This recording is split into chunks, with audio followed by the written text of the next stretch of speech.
Hi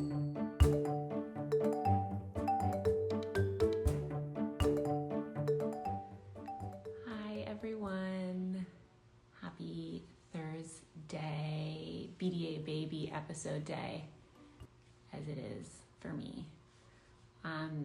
I mentioned this a little bit ago, but we got so many questions for this episode, and I'm going to try to get to as many as possible. But I definitely think that because of the amount of questions that we got for this episode on miscarriages and pregnancy loss, that it has definitely indicated to me that not only is it great that we have someone like Jessica Zucker being able to come on and talk about this topic, it also shows me and tells me that this is a great topic to come back and do another episode of BDA Baby on, because a lot of the questions, actually pretty much half of the questions that you guys had submitted, were definitely more medical focused, as far as when you can try again, and just asking a lot of things about symptoms and things like that, which is really great to talk about and to get answers to. So I want to come back and do that. And then the more personal questions we're going to talk about today with Jessica Zucker, who has written this book, I Had a Miscarriage. It's an amazing book, especially for support for people who have experienced miscarriages or pregnancy loss, or if you know somebody who has. I feel like everybody knows somebody who's had that experience. And I am really just excited that we're going to do this episode today. Hi, how are you? Hi, how are you? I'm great. How are you? Thank you so much for taking time to talk today and to talk about this, which is such an important topic. As I was just saying, this is a topic that has been requested to talk about so much since I started doing this BDA Baby series. It's such an important one, and I found you on Instagram several months ago, but I'm so glad that we're finally able to do this, and that you took time to come and talk to us about such a serious and often taboo topic to discuss. Of course. Thank you so much for having me and wanting to talk about this all too common topic that is shrouded in silence. It's time we turn this around. Yeah, and I was just, before we came on together, I was showing people your book, which is so great, and I think will really offer so much insight and support to people who have either experienced pregnancy loss or know someone who has, as you have said in this book and also just on your social media. Miscarriages and pregnancy loss is a topic that people don't really talk that much about, and if you've experienced it or know someone who has, it's one that people often deal with in private and in silence, and feel a lot of shame around the experience or the topic, and aren't as open about it. So I'm grateful that you're open about your experience. And I think just in that vein, let's go back and kind of talk a little bit about your experience and why you're such an advocate for being more vocal about miscarriages. Sure. So my name is Dr. Jessica Zucker. I'm a Los Angeles-based psychologist, and I specialize in women's reproductive and maternal mental health, and have done so for about 15 years at this point. Mm-hmm. And the sort of thing I think that makes my story and my journey a little bit different is the fact that I specialized in this field before going through it firsthand. So I have a background in public health. I worked in international women's rights for some time. And then when I decided to pursue my PhD, my hope was that I could really sort of marry all of my interests in my clinical practice. So that means that I primarily sit with people trying to get pregnant, people losing pregnancies to miscarriage, stillbirth, terminating for medical reasons, selective reduction, as well as people navigating perinatal and postpartum mood and anxiety disorders. So as I said, I was sitting across from women navigating all of these issues. I got pregnant for the first time, was completely uneventful and smooth, and my son was born without an issue. And then 3.5 years later, we decided to try to expand our family and 16 weeks into that pregnancy, I had a miscarriage at home by myself. Mhm. The details of the story, are quite gory and intense and remarkable in the way that, as you probably all know, a majority of miscarriages take place within the first trimester. So this was very unexpected. And I decided soon thereafter that there was no way around not addressing this on a cultural level.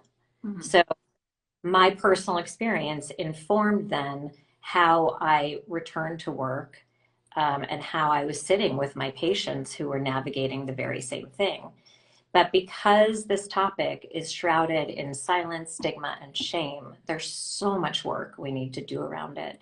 Right. And I've been hearing about all of this, the sort of the ways in which people don't feel supported, the way people grieve alone. But until I went through it firsthand, I really couldn't understand it from a corporeal perspective. It was all theoretical. Mhm. Yeah, I mean, I think that, and thank you for sharing your story and being open because I've, read all the details about your Mm. experience and it is so devastating and tragic and it just is terrible. But to be able to be someone who has taken that experience and chosen to be so vocal about your experience and also helping others feel less alone in the journey is truly remarkable, and I commend you for that. I want to talk a little bit about because I feel like everybody, people have heard of miscarriages, pregnancy loss, stillbirth, and when you get pregnant or people talk to you about their pregnancy experience, you also hear about certain people's experiences with struggling to conceive, struggling to keep a pregnancy, and you hear a statistic. I feel like it's thrown around all the time of having miscarriages is normal. It's 1 in 3 pregnancies end in a miscarriage. Statistics like that make it seem like it is something that's happening more frequently than, of course, we're talking about, but we still seems like we don't really talk about miscarriages or pregnancy loss in general. We really don't. Right. Yeah. Oh, I mean, so are you asking sort of why is that? Yeah, I mean, I think we can just it would be helpful to just have a little bit more insight as to why that is, because I think that, to hear something like, a lot of people experience it and it's normal, why aren't we talking about it if it's so normal? Well, I think that's a remarkably important question. And I want to know the answer to that too. That as a culture, we struggle with uncomfortable topics in general. Of course, yeah. And so grief is sort of goes to the outskirts of society, and people are, talking about it in hushed tones. And then when it comes to pregnancy and infant loss, especially earlier pregnancy loss, the only person or the only people that have technically, I guess, connected to the pregnancy are the people that are very involved in it, right? So the Right. person, maybe also her partner, maybe some of her close friends and family. And so, because we don't have a framework in our culture to talk openly about the fact that pregnancies end, people then end up turning it on themselves. So if they lose the pregnancy, they somehow feel, and I think that this is sort of based on this notion that people shouldn't share their news until they're quote unquote out of the woods into the second trimester, right? So most medical professionals will suggest, maybe don't share your news until you're into the second trimester and sort of Mhm. zone. But that's a real setup for basically telling women, in other words, don't share your good news in case it becomes bad news, because then you don't have bad news. Mhm. So that sort of robs of support in the joy of being pregnant, even if it's for a moment. And then it also robs people of the support that they need if they lose it. Right. And I think it's also important because I've seen some comments about people just talking about miscarriages and pregnancy losses being very traumatic. Of course, it's traumatic, and we're definitely not saying that everybody needs to share their experience with any of these topics. I think that it's just important to be able to talk about it if that's something that's comfortable for you or helpful for you. People deal with grief and tragedy in all different ways. Some people choose to not speak about things, and some people choose to be open about them and find peace in the fact that someone else may be able to know what they're feeling or they're experiencing or may have experienced it as well in their and be able to relate to their journey. So that is, I think, important to identify that aspect of it. Yeah, I agree more. think one of the biggest questions that people had written in to ask about was, what do you do if you know someone who's experienced a miscarriage or pregnancy loss? What's the best way to support somebody who's going through that? Okay, well, I feel like actually starting with what not to say can be really helpful as well. Great.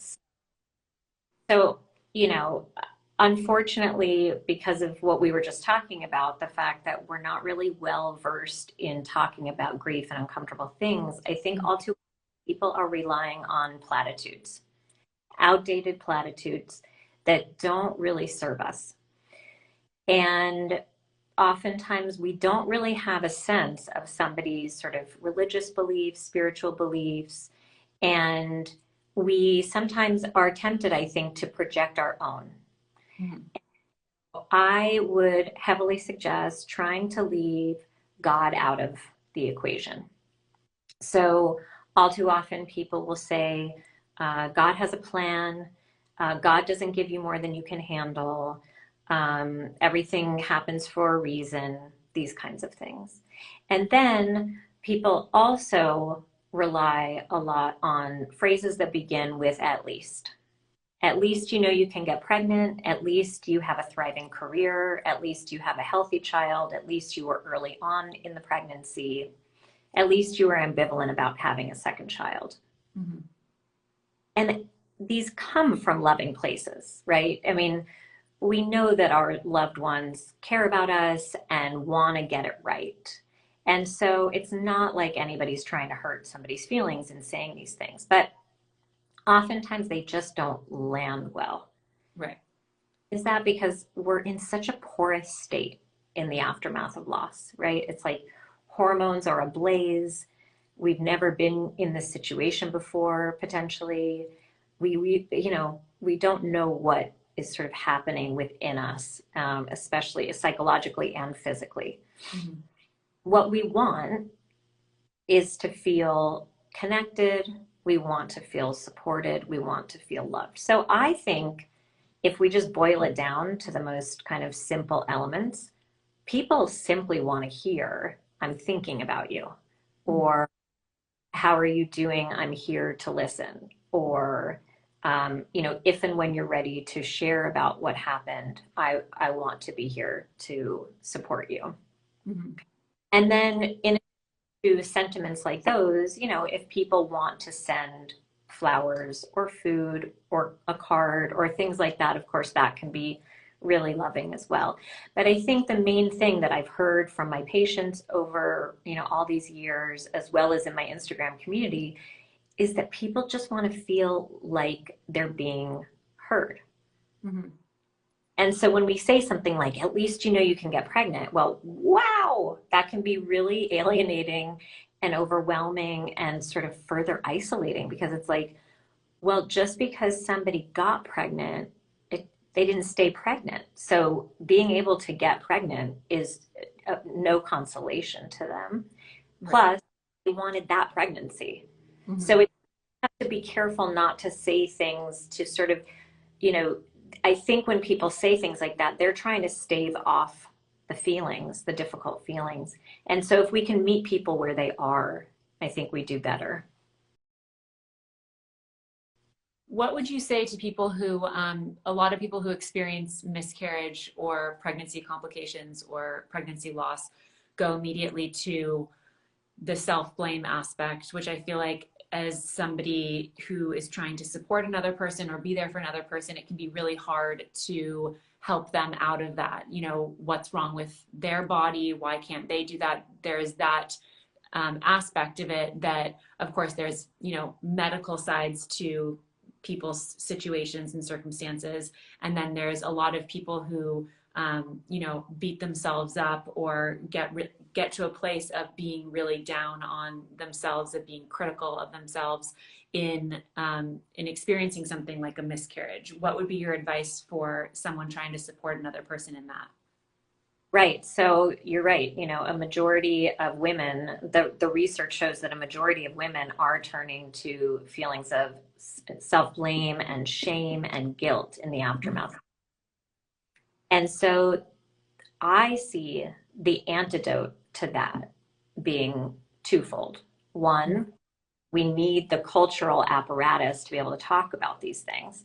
Right. I think and girls and women are sort of groomed from the get-go to blame themselves for a variety of issues, especially when they're reproductively related. And I think if we were better versed in talking about these difficult things, we wouldn't turn it on ourselves. We turn it on ourselves in part because we are grasping at control, right? So the idea is, if I can figure out what I did last time, was it that I didn't drink enough water? I ate, you know, cheese. I had a sip of wine. I had sex. I exercised too much. Then somebody can say to themselves, okay, next time in my next pregnancy, I'm not doing that. But it's magical thinking, because if you go to the science and you go to the research, unfortunately, none of those things are the culprit, right? So I think in order to step away from self-blame, people need to ask more questions, and people need to not use Google as a doctor. No, no, no. Google is not a doctor, but to get some basic information from your doctor or from your healthcare provider about, you know, why these things happen. It's not criticizing. It's not from wanting to become a mother so badly or having ambivalence about becoming a mother. None of it, right? So it's chromosomal, it's genetic, it's something maybe going on in the woman's body. There's, you know, it could be, you know, some other sort of thing that I'm not listing, but doctors would be able to test for. And so I think we could move away from this magical thinking if we had more of a sort of vocal conversation, you know, a sort of global way of connecting about this issue. Yeah. I mean, I know that I remember several weeks ago, I know you posted about New Zealand's recent law that's allowing people to take leave and get support during experiencing a miscarriage or pregnancy loss, which I think is truly incredible. And I think different things happening in our country that would be more supportive to that experience is obviously a huge step in the right direction. And really just admirable that New Zealand is already there.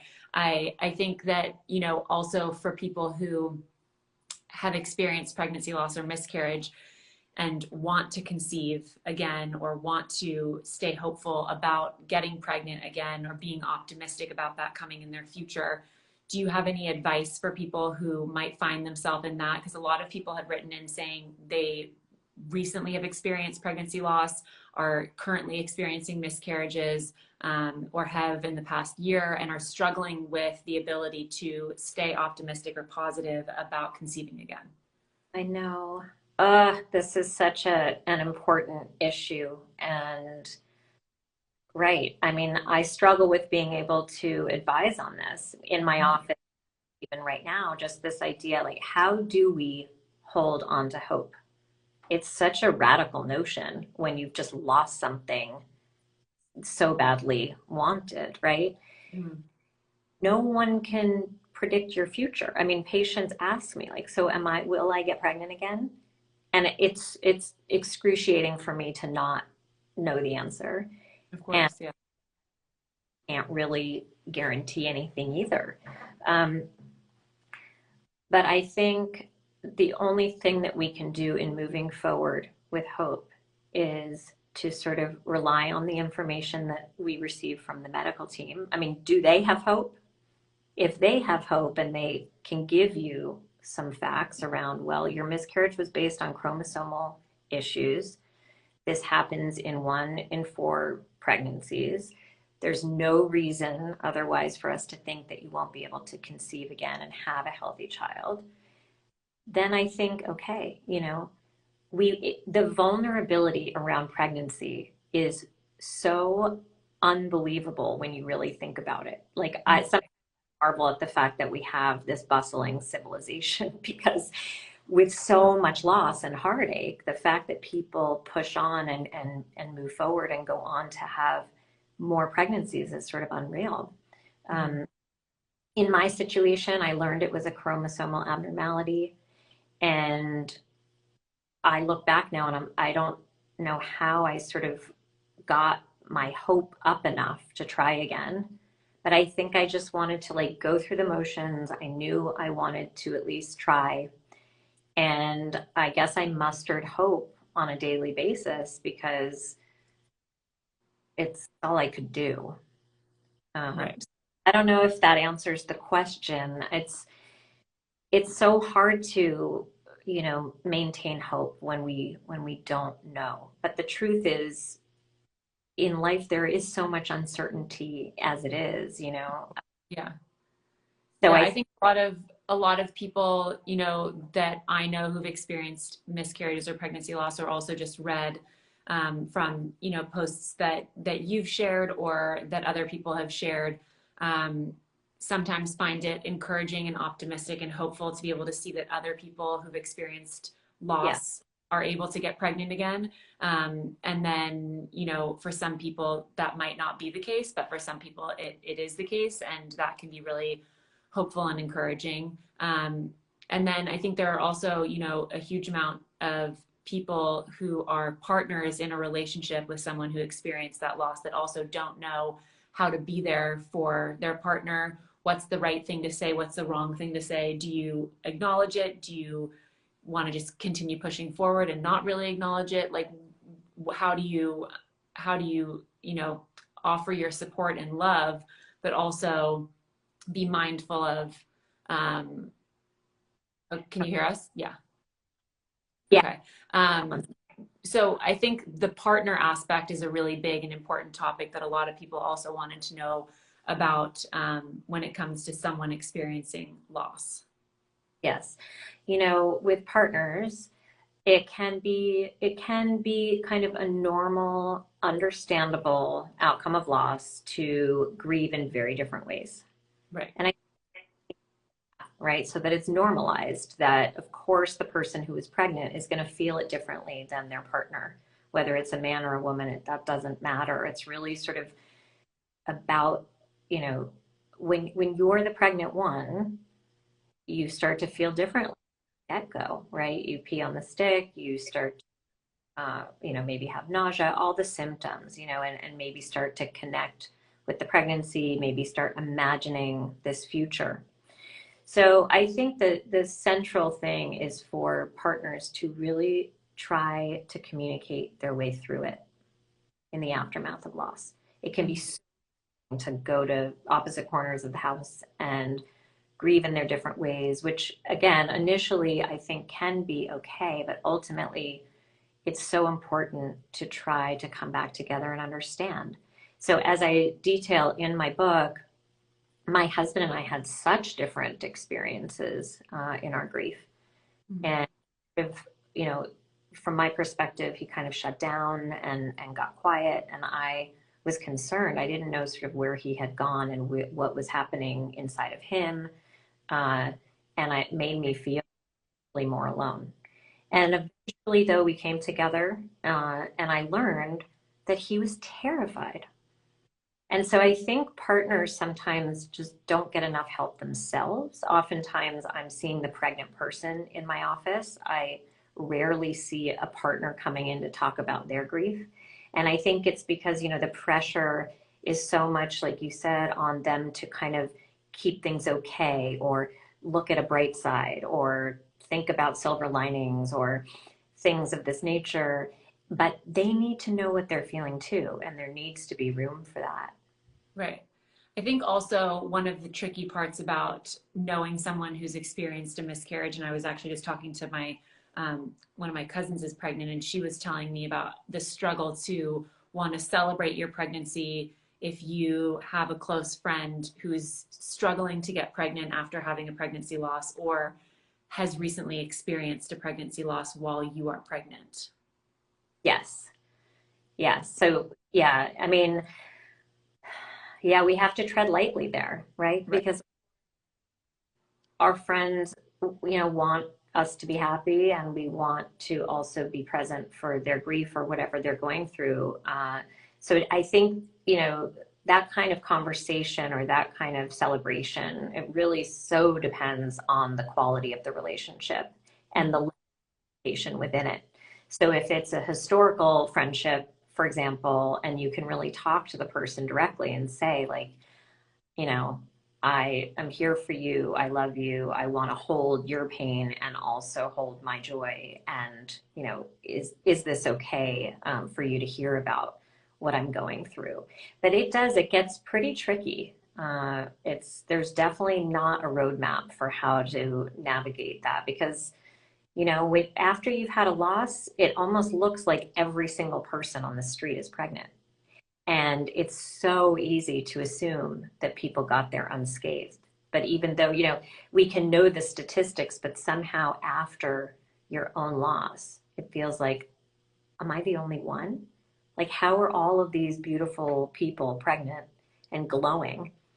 And the perception, you can kind of turn it into something that it's not, which is to say, did they am I the only person that struggled to get pregnant? But again, if 1 in 4 pregnancies end, no, a lot of these people have also experienced this.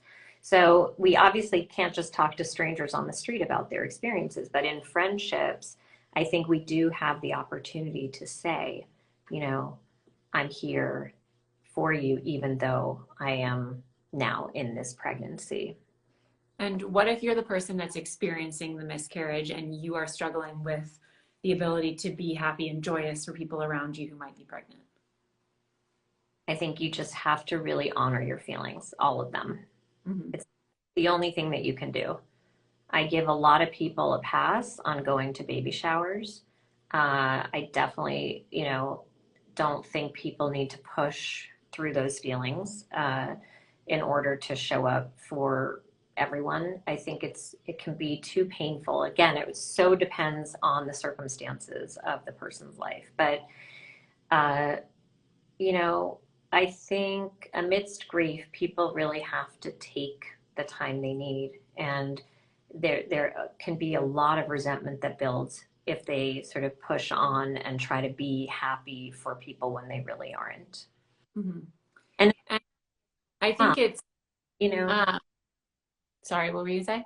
just the happiness will come. It's not that the griever, doesn't want her friend to be pregnant, of course. It's just, it brings out so much envy and jealousy and, yeah. I think it's also really helpful always and something that I find really important, especially with this BDA baby series, is being able to offer people support, and places to go look for that support and seek out that support after this conversation that you and I have. Do you have specific places where people, of course, your book is an amazing resource for that, for support when it comes to pregnancy loss, miscarriage, and I know there are resources in all the work that you do with what you post and also your book. But do you have advice for people who might be watching this and want to have a place where they can go, whether it's an Instagram account or a website or some other place where they can seek out more support with dealing with a miscarriage themselves or knowing somebody that is also experiencing that? Sure. So yeah, I would say check out my Instagram community at I Had a Miscarriage, and there often share, resources. Sometimes it can be very helpful to turn to online support groups. Uh, you just want to be sort of careful with that. because sometimes they mix the groups. So, meaning if you've had an early loss, I don't think it's necessarily helpful to be in a support group with somebody who's, for example, had a stillbirth at 40 weeks, because when we hear these other stories, it can really ignite more fear, especially if you're wanting to go on to try to conceive again. Right. Yeah, so people can message me though, and I'm happy to, provide it. A lot of the support groups, of course, are online because of COVID now, so they can access them globally. Awesome. Well, thank you so much. I'm so grateful that you're even offering that to people, because I know that this is a topic that people are very uncomfortable talking about or asking for help dealing with that and coping with that grief, whether it's themselves experiencing it or their partner or a close friend or family member. It's a scary topic. It's a topic we don't talk enough about. And I'm really grateful that you took time to talk to me today and to answer questions. And also, again, just your book is so great and is going to be so helpful, or continues to be so helpful for so many people who are experiencing a miscarriage or are dealing with it years later or days later and have tuned into this conversation. So thank you so much for taking time. Thanks so much for having me.